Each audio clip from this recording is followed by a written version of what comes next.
그럼 프리젠테이션 작업도 진행해 보도록 하겠습니다. 프리젠테이션은 영상 작업을 위한 기능이라고 보시면 될 것 같아요.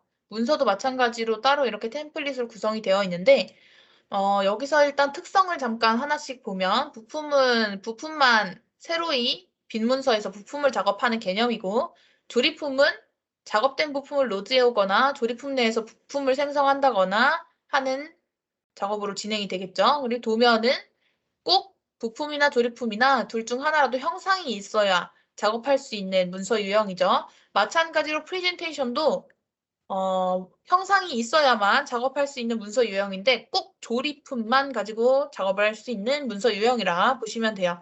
왜냐하면 조립품에 있는 각각의 부품들을 가지고 컨트롤을 하기 때문에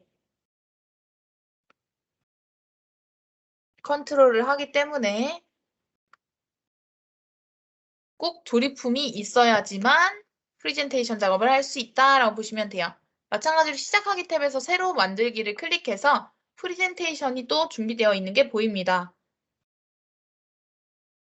프레젠테이션을 더블 클릭해 보도록 하겠습니다.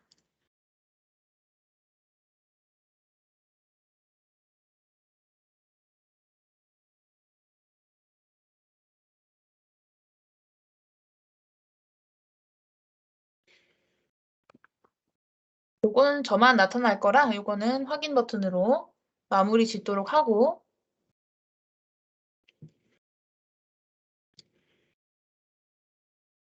바이스 조립체 기억하시죠? 바이스 조립체를 그대로 열어주도록 하겠습니다.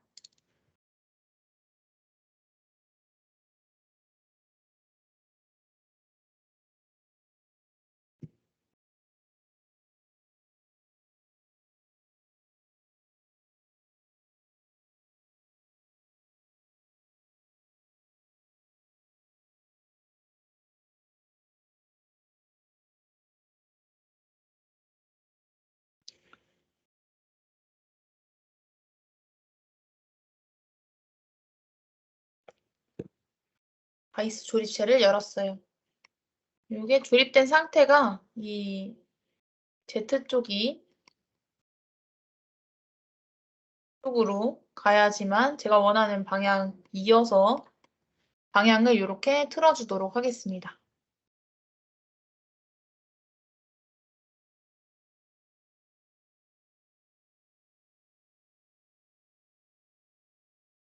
방향을 틀어주고 나서 인터페이스를 한번 살펴보도록 할게요. 일단 첫 번째 인터페이스 왼쪽에 보시게 되면 전개도라는 게 보이고 모형 검색기에서 전개도라는 것만 보여요. 그리고 바이스 조립체라는 게 있고 그 아래는 이렇게 마치 모형 검색기에서 히스토리나 또는 그 부품 리스트를 보는 것처럼 부품의 목록이 쭉 보입니다. 이것들로 해서 조립이 되어 있어 라고 볼 수 있어요. 근데 어떠한 조립 조건으로 해서 들어갔는지 하나도 확인이 안 되죠. 일단 부품들만 이렇게 나열이 된다. 조립 조건은 보이지 않는다 라고 보실 수 있고,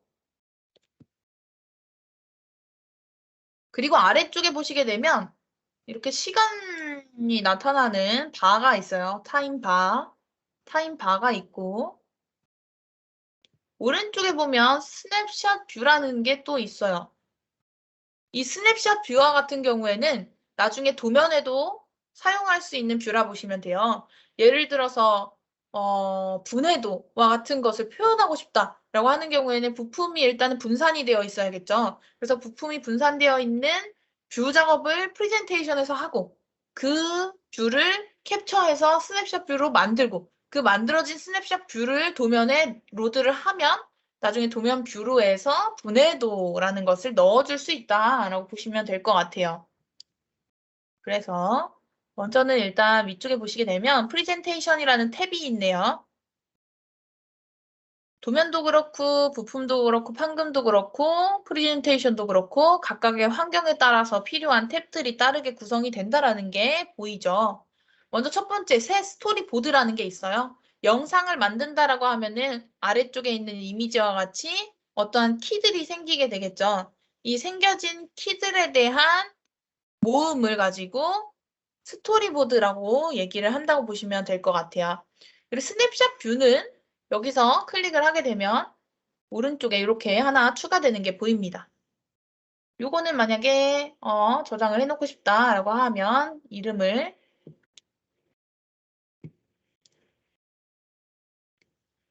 편집으로 해서 제가 원하는 위치로 놓고 얘 이름을 가지고 등각부라고 지어줄게요. 그러면 이 뷰는 이제 등각 투영도가 된 상태고, 그리고 예를 들어서 또 다른 뷰로 놓고 옆에서 봤을 때 옆에서는 우측면 투상도라고 예를 들어 스냅샷 뷰를 생성하고 우측 지어주면 등각 투상도로 더블 클릭하면 이때로 넘어가고 우측면 투상도로 넘어가면 이때로 넘어간다 라고 보면 될 것 같아요.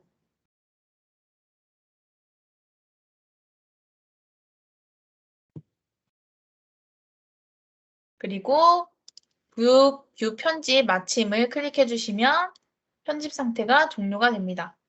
여기서는 꼭 방향만을 포함시키는 게 아니라 아까 말씀드렸던 것처럼 각 부품이 분산되어 있는 위치 같은 것들이나 또는 투명 상태 이런 것도 모두 다 포함합니다. 이 방향에서 보고 있는 이 상태를 지금 키로 생성을 하고 싶다라고 하게 되면 이 상태에서 이 상태에서 바로 1초로 넘어가 주시면 여기는 일단 초기 상태라고 보시면 돼요.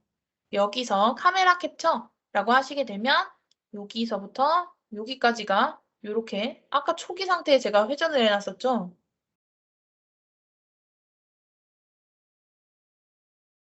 이게 아주 짧게 회전이 되네요.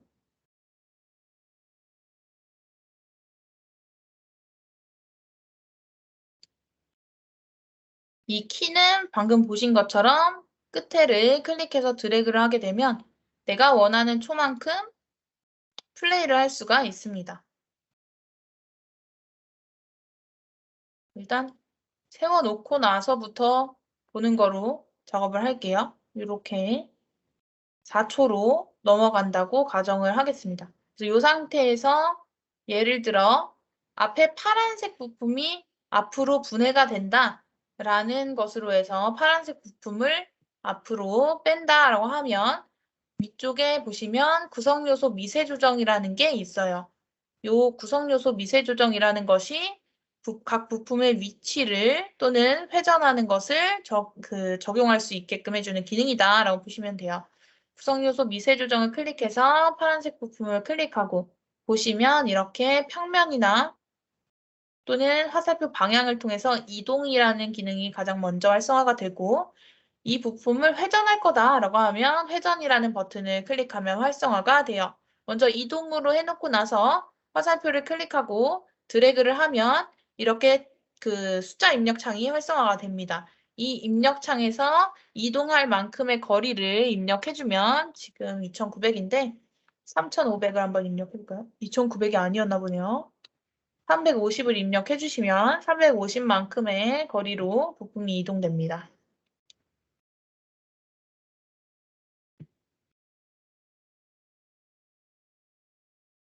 그리고 확인 버튼을 클릭해 주시면 키가 생성이 되는데 이 생성된 키는 마찬가지로 오른쪽에 이 키의 끝에 오른쪽에 있는 라인에 마우스를 대서 드래그를 해서 키에 대한 플레이 시간을 편집할 수 있습니다. 또는 더블 클릭을 하게 되면 몇 초부터 시작해서 몇 초까지 지속을 해요. 그리고 끝나는 시간은 몇 초입니다. 라고 나와지는 게 보여요. 그래서 여기서 편집을 해서 수정을 하거나 또는 이렇게 드래그를 해서 대략적 시간을 조작하는 방식으로 편집을 할 수가 있어요. 또 왼쪽에 보시게 되면 미세 조정이라는 그 폴더가 생성이 됩니다. 이 미세 조정이라고 생성된 폴더를 보시게 되면 먼저 이 350이라는 거리로 이동한 것이 어떤 부품을 이동했다라는 이러한 히스토리를 볼 수 있어요. 그래서 이것도 마찬가지로 더블 클릭을 해보면 아까 보셨던 그 뭐 부품인지 아니면 조립품인지를 선택을 하고 이동을 한다든지 이런 옵션들이 생성이 됩니다. 여기서 마찬가지로 추가적으로 수정할 부분이 있다라고 하면 수정을 해주면 될 것 같아요. 이번엔 요 빨간색 부품들을 선택해 보도록 할게요. 그래서 빨간색 부품 그리고 컨트롤 누르고 빨간색 부품 선택을 해주면 두 개가 같이 선택이 됩니다.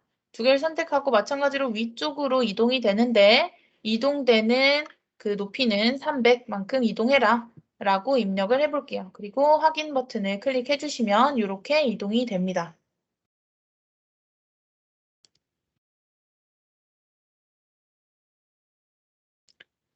그리고 지금 보시면 여기에 각각의 부품들은 이 출력된 선이 보여요. 이 출력된 선, 트레일이라고 표현이 되는 이 출력된 선이 있는 상태로 예를 들어 이 상태로 뷰를 생성을 해야 한다라고 하면 마찬가지로 이 상태로 스냅샷 뷰를 생성해 주시면 이렇게 생성이 되고 이름은 예를 들어 분해도라고 지어주시게 되면 나중에 도면에 입력할 때 이 분해도라는 뷰를 로드해 올 수 있다고 보시면 돼요.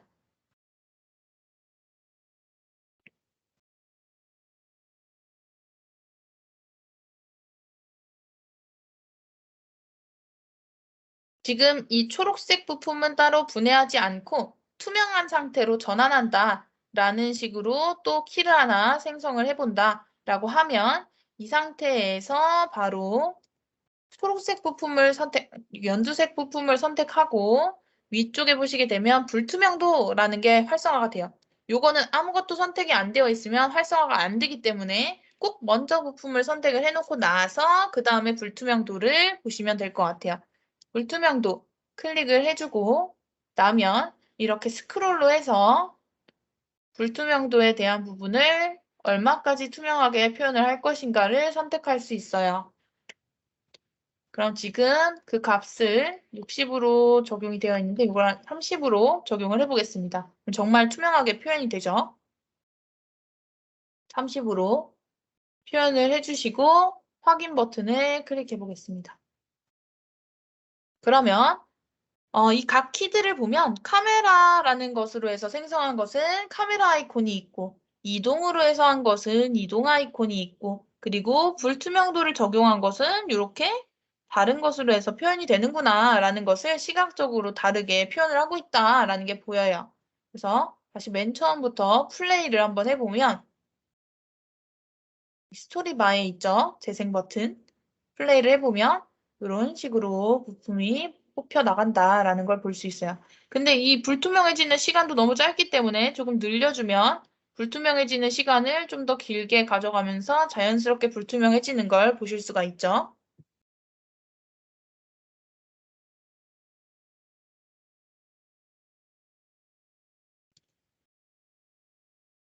그럼 불투명해진 상태에서 마찬가지로 이 초록색 부품이 빠져나가는데 이 초록색 부품이 빠져나갈 때 회전을 하며 빠져나간다라는 개념으로 구성을 해보면 이 초록색 부품과 분홍색 부품은 회전을 하며 뒤로 빠져나간다, 두 개가. 그러면 이 위치에서 구성 요소 미세 조정으로 이 두 개를 선택을 해준 다음에 컨트롤로 분홍색을 같이 선택해 줄 수가 있죠. 그 다음에 회전으로 적용을 해주고 보시면 이 회전할 때 이 노란색 둥근 동그라미가 있어요. 이 노란색 둥근 동그라미를 이 노란색 둥근 동그라미가 이 부품을 회전할 때에 움직이는 중심축이라고 보시면 될 것 같아요. 색 부품과 분홍색 부품 두 개를 컨트롤로 선택을 해주고 지금 이게 회색 동그라미로 보이네요. 이 회색 동그라미를 클릭해서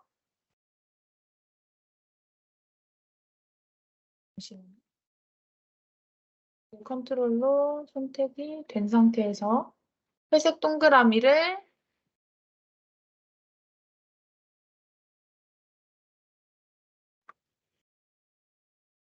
이거 선택이 제대로 안 돼서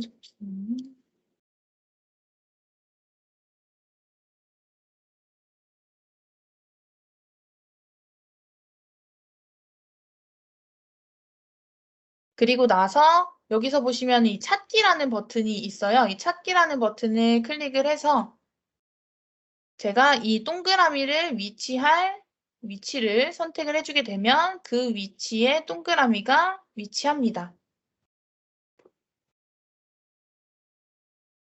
원래 지금 보시는 것처럼 끌어서 공간에 배치가 있는데 이게 구가 제대로 움직여지지를 않네요. 그래서 구성요소 미세 조정으로 두 개의 부품 선택을 해주시고 찾기라는 버튼 클릭을 해서 이 회색 동그라미 구가 위치할 위치를 분홍색 부품의 끝에 있는 위치로 일단 분홍색 부품의 축으로 회전이 될 수 있게끔 연결을 해준 다음에 회전으로 설정을 해주고 회전이 될 때 지금 제 마우스 있는 쪽 있죠? 이 평면 기준으로 이쪽으로 이렇게 회전이 된다라는 화살표를 클릭을 하고 드래그를 해주시면 원하시는 각도만큼 드래그를 해주시면 그 각도만큼 이동이 될 건데 마찬가지로 지속되는 시간을 뭐 3초로 지정해 주시면 3초 동안 이 각도만큼 회전이 된다라는 것으로 해서 키가 또 생성돼요. 마찬가지로 카메라랑 이동이랑 투명이랑 그리고 회전에 대한 각 키 값들이 다 다른 게 보여요. 다시 한번 처음부터 맨 앞으로 가서 플레이 버튼을 다시 한번 클릭을 해보면 먼저는 이 조립품이 제가 원하는 각도로 회전이 되고 부품이 빠져나가고 불투명도가 되고 회전이 된다라는 게 구성된 게 보여요. 다시 이 두 개의 키는 좀 시간을 줄여놓도록 하고 위치를 바꿔서 두 개의 부품을 또 뒤로 빠져나가게 한다. 두 개를 컨트롤로 같이 선택해주고 이동으로 한 다음에 화살표로 제가 원하는 값 450 입력을 해서 확인을 해주고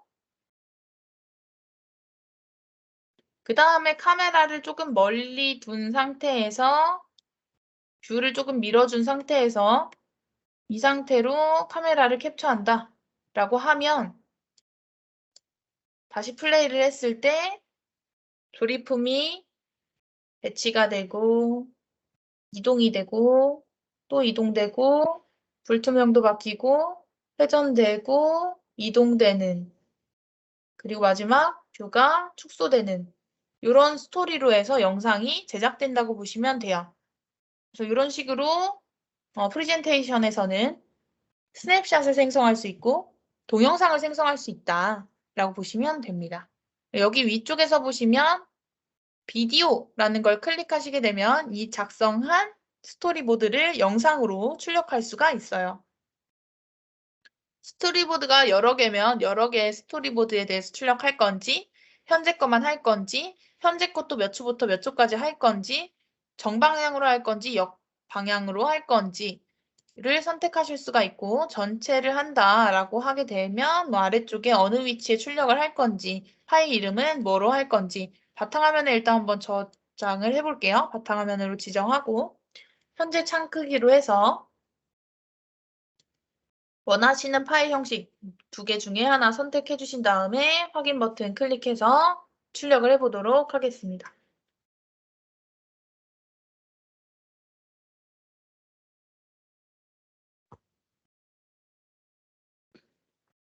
그러면 다시 한번 그 키값들이 계산이 되면서 영상이 제작되는 게 보여요.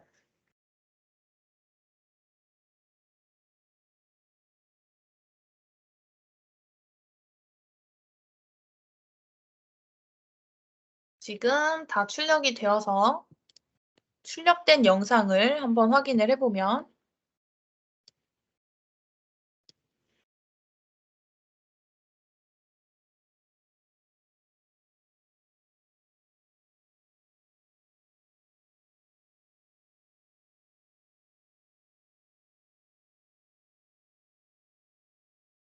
사실 저 라인들이 도면에는 요 부품이 여기서 빠져나왔어 라고 표현을 하고 싶지만 영상에는 표현하고 싶지 않다 라고 하게 되면 오른쪽 마우스 버튼 클릭을 해서 모든 트레일에 대해서 표시를 해제해 주시게, 모든 트레일을 숨겨주시게 되면 이렇게 트레일이 숨겨져요. 그럼 숨겨진 상태에서 뷰를 생성할 수도 있고 아니면 아까 보셨던 것처럼 영상을 출력할 수도 있다라고 보시면 될 것 같아요.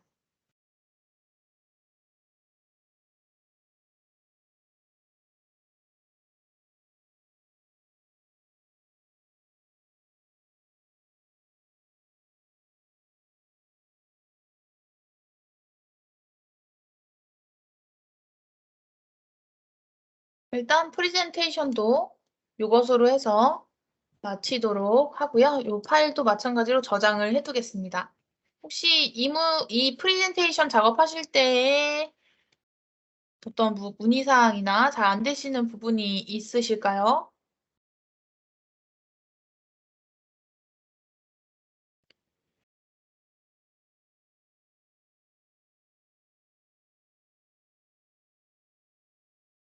없으신가 보네요. 그럼 추가적으로 이제 조립품에서 활용될 수 있는 몇 기능들을 설명을 드린 다음에 마치도록 하겠습니다. 일단은 요 프레젠테이션 파일도 저장해 두도록 할게요.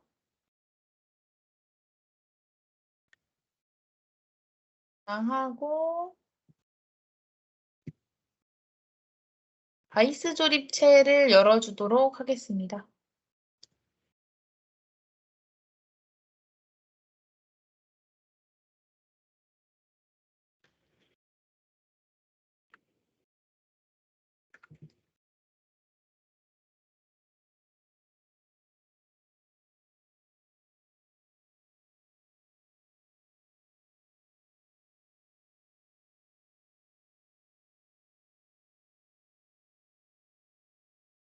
제가 스텝 파일 설명드리면서 단순화에 대해서 잠깐 언급을 했던 게 있었어요.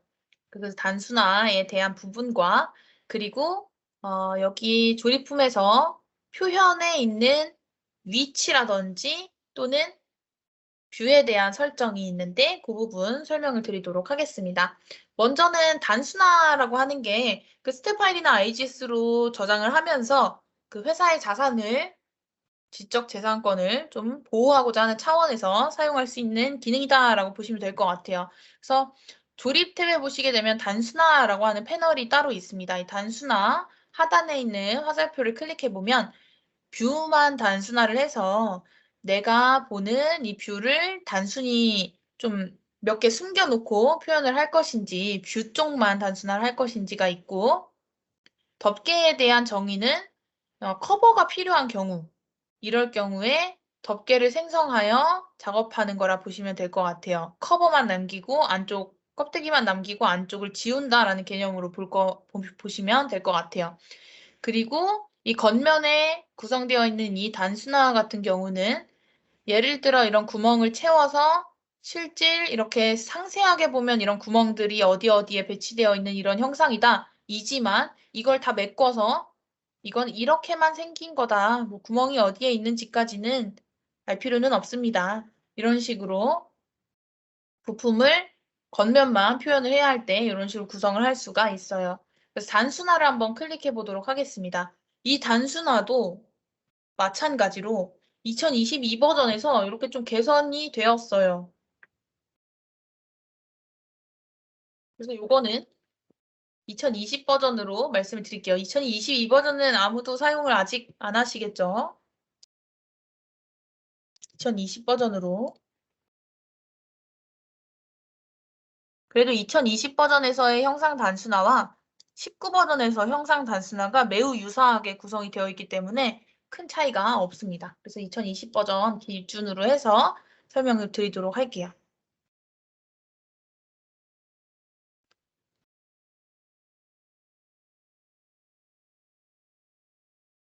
형상 단순화를 클릭해서 보면 이런 인터페이스로 구성이 되어 있죠.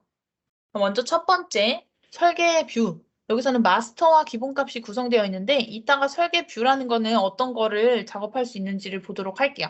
그리고 위치도 마찬가지로 이따 보도록 하고 세부 수준도 보시게 되면 기본적으로 구성된 세부 수준은 이렇게 4가지입니다. 그래서 모든 구성 요소가 억제되었냐, 부품만 억제되었냐, 컨텐츠 센터 부품만 억제되었냐로 나뉘어 있고 그리고 그 아래쪽에는 크기별로 해서 부품을 또 억제할 수 있어요. 크기별로 부품 억제를 해서 예를 들어 이 부품을 클릭을 하면 저 크기만큼에 있는 부품은 다 억제를 하는 겁니다.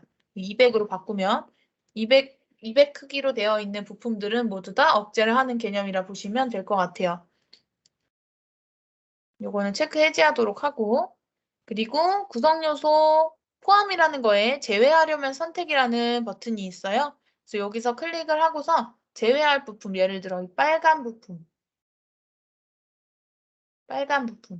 이렇게 클릭하면 두 부품이 제거가 됩니다. 분홍 부품. 근데 분홍 부품을 잘못 선택했어요. 예를 들어서 분홍 부품은 추가가 돼야 되는데 이렇게 되면 왼쪽에 구성된 뷰 쪽에 제외 쪽 다시 클릭을 해서 분홍 부품을 다시 클릭해 주시면 포함 쪽에 포함된 리스트에 다시 들어갑니다. 그리고 나서 또 피처라는 데에 들어가 보면 어차피 이거 출력이 될 때 이 파일은 이 구멍은 표현이 안 돼야 될 것 같아 라는 부분이 있다라고 하시면 세 번째에 있는 모든 부품, 모든 구멍을 다 닫을 건지 아예 다 채워서 다 솔리드로 다 채워 넣을 건지 아니면 특정 크기, 특정 사이즈 이하에 있는 구멍만 채워 넣을 건지를 지정할 수 있어요. 그래서 예를 들어 지금 요 사이즈보다 작은 것은 모두 다 메꿔져라 라고 지정을 해볼게요. 최대 지름 쪽에 마우스 커서 클릭해서 요 안쪽에 있는 원기둥을 클릭해주면 이 원기둥의 지름값이 자동 계산되면서 지정이 돼요. 요거보다 작은 건 다 닫아라 라고 지정이 돼요. 포켓이나 못깎기나 못따기도 마찬가지로 지정할 수가 있어요. 그래서 못깎기도 예를 들어서 여기를 요 빗면을 선택을 해주게 되면 요 못깎기도 마찬가지로 없애줘라 라고 보시면 돼요. 근데 이 중에서도 혹시나 몇 개는 유지돼야 되는 게 꼭 있다라고 하면 요거로 해서 이런 피처를 선택을 해주시게 되면 요건 유지해라 라고 지정할 수 있다고 보시면 돼요. 그리고 작성 탭으로 넘어가게 되면 요거를 이제 부품으로 저장을 하게 될 텐데 부품 이름은 뭐로 해서 저장을 할까요? 라고 물어보는 거라 보면 되고 그 폴더의 위치는 어디로 할까요? 라고 보시면 돼요. 지금 이 폴더로 지정이 되어 있는데 저는 폴더를 좀 바꾸도록 할게요. 원하시는 폴더로 지정해서 조립품에 대한 요게 단순화라고 보시면 되는데 요 파일로 저장을 하게 되면 이 위치에 부품이 저장이 되는 거라고 보시면 돼요. 혹시나 조립품의 원본이 바뀌었을 때 부품에는 반영되지 않도록 하고 싶다라고 하면 링크를 끊어주시면 되고 각 구성 요소에 대한 이름을 좀 표현하지 않고 싶다 하면은 이름을 바꿔주시면 됩니다. 안쪽에 이렇게 겉면이 있고 안쪽에 내부에 어떤 빈 공간에 특정 부품들이 들어가 있는데 내부만 표현을 하면 안 된다. 내부도 표현을 하면 안 된다라고 하면은 안쪽에 있는 내부를 아예 솔리드로 채울 수도 있습니다. 마찬가지로 그 안에 있는 부품들을 다 제거할 수도 있어요. 그럼 이 상태로 확인 버튼을 클릭해서 저장된 부품을 보도록 하겠습니다. 보시면 유지돼라고 한 부분은 유지되었고 없애버린 못따기라든지 그리고 구멍들 다 없어진 게 보여요.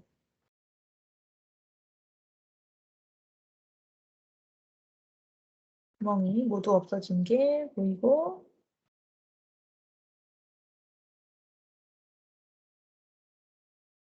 왼쪽에서는 이게 뭐 어떤 솔리드로 지금 있지는 않습니다.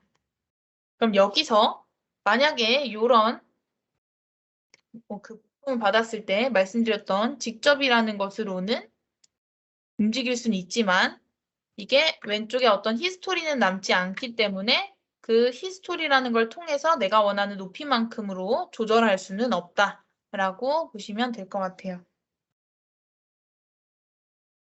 이렇게 단순화를 하면 조립품이었지만 부품으로 해서 필요하지 않는 것은 모두 다 억제를 하고 이 상태로 다시 한번 스텝 파일이나 IGS 파일로 저장을 해서 인벤터를 사용하는 분이라면 이 파일 그대로, 그리고 다른 프로그램을 사용한다면 스텝 파일이나 IGS 파일과 같이 중립 형식 파일로 공유를 하시면 될 것 같아요.